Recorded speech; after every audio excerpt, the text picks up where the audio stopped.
Le principal est bien sûr le financement des soins de santé.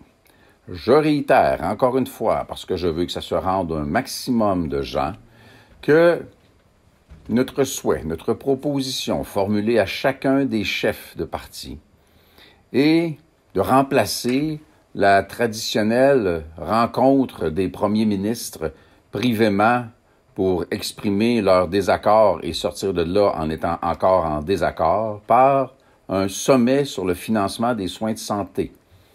Les mots sont choisis spécifiquement pour ne pas attacher les positions politiques des acteurs autour de la table. Ce serait un exercice qui serait public. Qui, en politique, est supposé avoir peur de s'exprimer en public?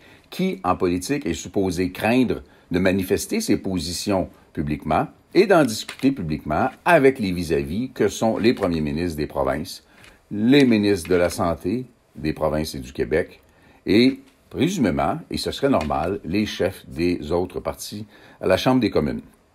Il faut non seulement que tous les aînés qui ont payé toute leur vie reçoivent, à compter de 65 ans, une pension qui est similaire, quel que soit l'âge du bénéficiaire, mais que cette pension soit significativement augmentée. Nous, on a toujours parlé de 110 $ par mois. Le calcul pourrait mener à quelque chose qui est davantage que ça.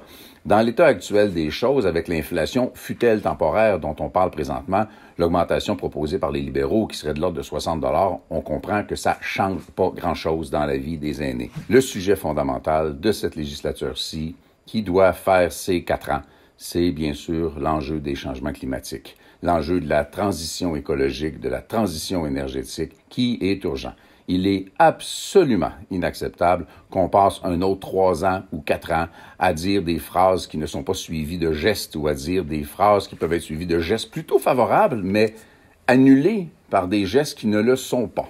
Il est nécessaire que la production de pétrole de l'Ouest soit plafonnée, puis progressivement réduite, et que l'économie de l'Ouest et de l'Alberta en particulier soit soutenue dans une nécessité de transition écologique et énergétique, ce à quoi nous, on est prêts à contribuer.